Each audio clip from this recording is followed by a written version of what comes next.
Hello students, I hope you are doing well in maths with me. New brand topic improper integral. आपके mind में विचार है कि क्या सर हम छोटी क्लासेस में करके आए हैं कुछ ऐसा? हाँ, आप ट्वेल्थ क्लास में इंटीग्रेशन करके आए हो। इंटीग्रेशन उसी का एक और रूप है इम्प्रॉपर इंटेग्रल, क्योंकि जो ट्वेल्थ क्लास में किया है वो आपने प्रॉपर इंटेग्रल किया है। प्रॉपर इंटेग्रल मैं आपको प्रॉपरली एग्जांपल दूंगा कि मैं क्या बताने की कोशिश कर रहा हूं। अब जो आएगा इम्प्रॉपर, इम्प्रॉपर का मीनिंग क्या होता है? इम्प्रॉपर का मतलब होता है डील्स विद इन्फिनाइट चीजें। इन्फिनाइट थिंग के साथ अगर वो डील करता है उसको बोलते हैं हम इम्प्रॉपर इंटेग्रल। इन्फिनाइट मतलब अनुचित। मैथ में अनुचित क्या है? अनुचित है इन्फिनाइट चीजें। तो उसके बारे में मैं आपको डिटेल नॉलेज देनी है कि इम्प्रॉपर इंटेग्रल क्या होता है। ये आपका इंडेक्स है, इसके अंदर इतने सारे टॉपिक्स हैं। जैसे इन्फिनाइट सीरीज आपने की है, इन्फिनाइट सीरीज में एक क्वेश्चन को सोल्व करने के बहुत सारे मेथड्स थे। ट्वेल्थ क्लास में इंटीग्रेशन की है एक ही, जैसे ये क्वेश्चन लिख दिया sine x into cos x, इसकी इंटीग्रेशन लेनी थी तो इसके अप्रोक्सीमेट 3 to 4 मेथड्स है जो आप ट्वेल्थ क्लास में करके आए हो। एक ही क्वेश्चन को सोल्व करने के बहुत सारे मेथड्स है। वैसे ही इसके अंदर भी एक ही क्वेश्चन को सोल्व करने के काफी सारे मेथड्स आएंगे। ये आपने सोचना है कौन से मेथड से करना है। कुछ क्वेश्चन पर्टिकुलर उसी मेथड से होंगे जैसे ट्वेल्थ क्लास में था या इन्फिनाइट सीरीज में था। पर अब इंटेग्रल का मतलब है कि बहुत सारे मेथड्स हैं, आपने जो सूटेबल लगे आप वो मेथड लगा सकते हो। पेपर में कभी मेंशन नहीं आता। बहुत लिमिटेड क्वेश्चंस होंगे जो एक पर्टिकुलर मेथड से होंगे। तो सबसे पहले इम्प्रॉपर इंटेग्रल क्या होता है और इन्फिनाइट डिसकंटिन्यूटी क्या होती है, इसके बारे में मैं आपको डिटेल नॉलेज दूंगा। कन्वर्जेंस ऑफ इम्प्रॉपर इंटेग्रल, इसी के अंदर 3 टाइप्स डिवाइड होएगी, first, second, third. First kind, second kind, third kind. Comparison test भी आएगा आपके पास फर्स्ट काइंड का और सेकंड काइंड का। आपके माइंड में है कि सर थर्ड काइंड का क्यों नहीं आएगा?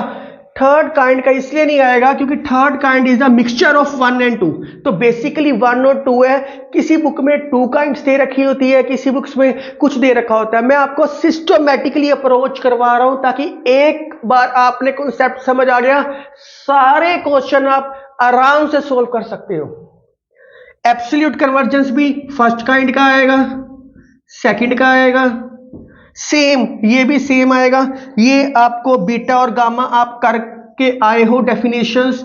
बीटा एंड गामा फंक्शन जो मेरा बना हुआ है तो उसके अंदर से एडवांस रूप है ये कि कन्वर्जेंस इसकी कैसे होती है। बेसिकली मैं इसको सिस्टमैटिकली पार्ट्स में बनाऊंगा। इस पार्ट के अंदर मैं आपको सिर्फ डेफिनेशन करवाऊंगा, इम्प्रॉपर इंटेग्रल क्या होता है और इन्फिनाइट डिसकंटिन्यूटी क्या होती है। लेकिन आपको ये सारा समझ आना चाहिए। टॉपिक वाइज आप मेरी वीडियो जो पर्टिकुलर टॉपिक आप करना चाहते हो वहां से भी डायरेक्ट देख सकते हो।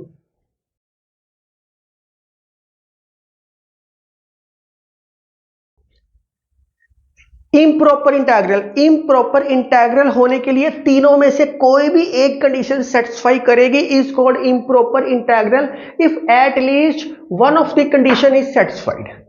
तो इम्प्रॉपर समझने से पहले थोड़ी सी प्रॉपर की कंडीशन समझते हैं। प्रॉपर क्या होता है ये आप ट्वेल्थ क्लास में करके आए हो, प्रॉपर इंटेग्रल। तो उसी का एडवांस वर्जन समझ लो इम्प्रॉपर। तो प्रॉपर इंटेग्रल जैसे एक नेगेटिव और पॉजिटिव दोनों वायर साथ चलती है, वैसे ही प्रॉपर और इम्प्रॉपर। प्रॉपर छोटी क्लासेस में आ गया, इम्प्रॉपर बड़ी क्लासेस में आ गया। तो proper integral the integration A to B, एक कोई इंटेग्रल दे रखा है A to B F X is called proper integral. ये कब होएगा? पहली कंडीशन इसके अंदर थी जो ए और बी है, limits are finite. Limits are finite, that is A और बी ये दोनों क्या होने चाहिए? फाइनाइट। सेकंड कंडीशन क्या थी इसके अंदर? एफ एक्स जो इंटीग्रैंड है, इसको इंटीग्रैंड बोलते हैं। एफ एक्स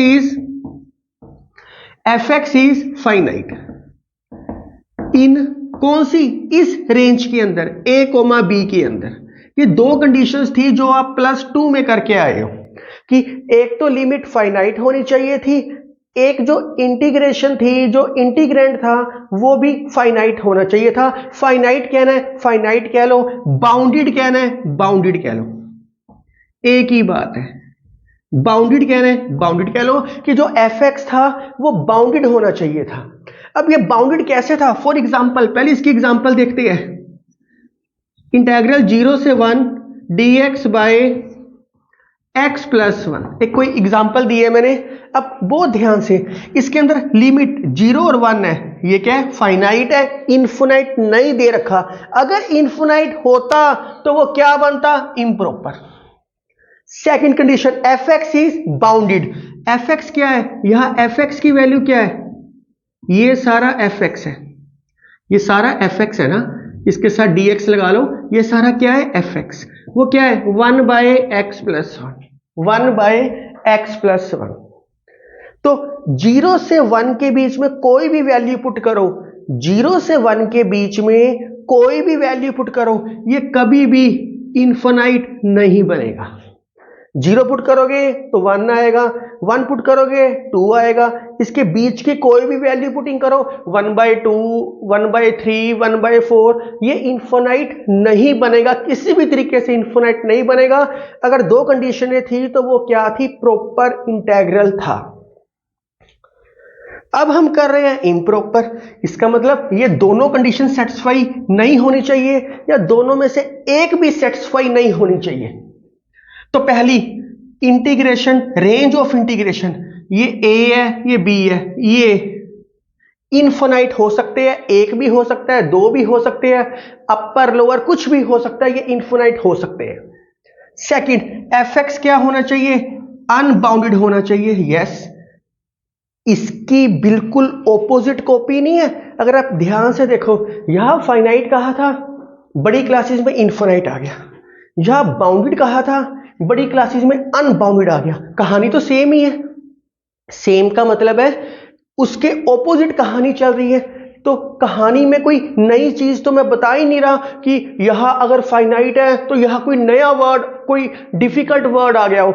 उसका ऑपोजिट चल रहा है कहानी में, बिल्कुल ऑपोजिट चल रही है कहानी। सेम का मतलब सिर्फ मेरा इतना ही बताने की कोशिश है कि यहां भी वही कंडीशंस थी, वो कंडीशंस के ऑपोजिट कंडीशन यहां चल पड़ी। तो उसी का नया चैप्टर का नाम दिया है इम्प्रॉपर इंटीग्रल, मतलब डील्स विद इनफिनाइट। तीसरी आ गई, तीसरी कंडीशन आ गई, दोनों में से बोथ, ये दोनों कंडीशंस एक के अंदर भी हो सकती है। अब इसकी एग्जांपल करवाता हूं, फिर आपको ज्यादा अच्छे समझ आएगा। फॉर एग्जांपल्स, आप ऐसे करो, एक बार ये थोड़ा सा राइट डाउन करो, फिर यहीं पे मैं एग्जांपल्स लिख के देता हूं इसकी।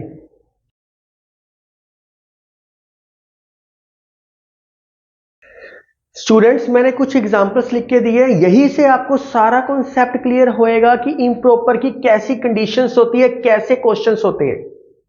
तो सबसे पहले है इंटीग्रल इज इनफिनिट। अब ध्यान से देखो, अपर लिमिट या लोअर लिमिट या अपर और लोअर, दोनों में से एक या दोनों, वो इनफिनाइट दे रखी होगी। आपके सामने एग्जांपल्स क्लियर है कि ये रेंज है जो इसकी इनफिनाइट है। इसी रेंज को बोलते हैं improper integral of first kind.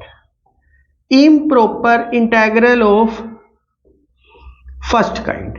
जो फर्स्ट कंडीशन है इसको बोलते हैं फर्स्ट काइंड, सेकंड कंडीशन को बोलते हैं सेकंड काइंड, थर्ड कंडीशन को बोलते हैं थर्ड काइंड। इसी के बेस पे आपने सारे क्वेश्चन कर रहे हैं। जो आप अगला टॉपिक देखोगे कन्वर्जेंस ऑफ इम्प्रॉपर इंटीग्रल, उसके अंदर क्लियर होएगा सारा, first kind, second kind, third kind.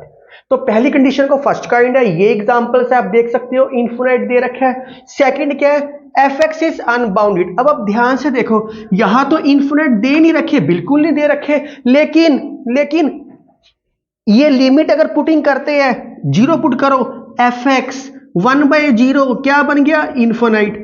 तो वो क्या हो गया? अनबाउंडेड। अनबाउंडेड का मतलब भी होता है इनफिनाइट।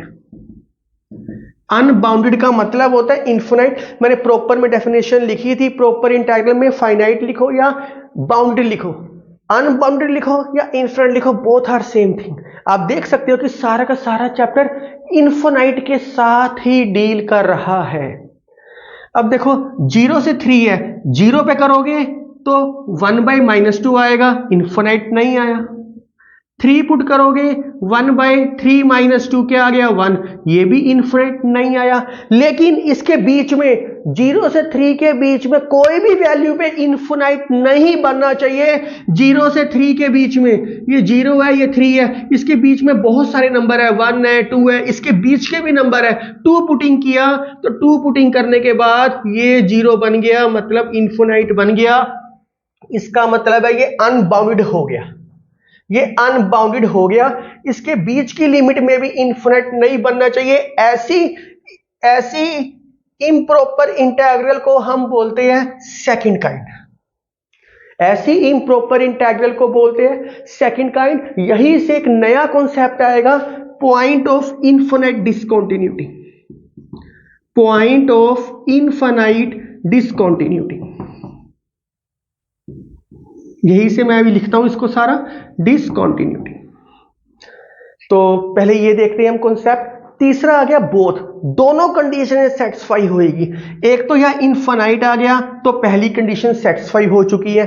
एक 0 से इन्फिनिटी के बीच में 3 पुट किया तो 3 पुट करने के बाद क्या आ गया 0, ये भी इनफाइनाइट हो गया, मतलब लिमिट भी इनफाइनाइट आ चुकी है और जो fx है वो भी इनफिनिट आ चुके हैं। इसका मतलब है ये बोथ कंडीशंस है, इसको बोलते हैं improper integral of third kind.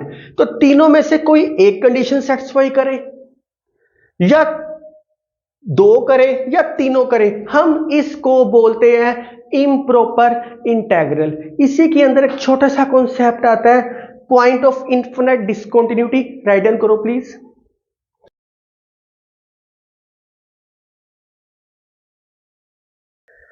तो ये आपके पास पॉइंट ऑफ इनफिनिट डिसकंटिन्यूटी है। इनफिनिट डिसकंटिन्यूटी क्या होता है, इसका कुछ बुक्स में सिंगुलर पॉइंट भी लिखा हुआ है।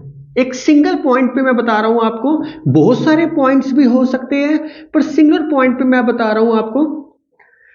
अगर इसके बीच की कोई भी वैल्यू पे इनफिनिट बने, ये मैं एग्जांपल अभी आपको दे चुका हूं। जैसे 0 3 के बीच में 2 पुट करोगे तो ये क्या बन जाएगा इन्फिनिटी। तो वैसे ही ये इनफिनिट होएगा अगर किसी एक पर्टिकुलर पॉइंट पे आएगा और वो पॉइंट ए और बी के बीच का कहीं भी हो सकता है, is called point of infinite discontinuity. आप देख सकते हो 0 और 3 के बीच में 2 पुट करोगे तो ये क्या बन जाएगा इन्फिनिटी, मतलब इस पॉइंट को फिर हम बोलते हैं पॉइंट ऑफ इनफिनिट डिसकंटिन्यूटी।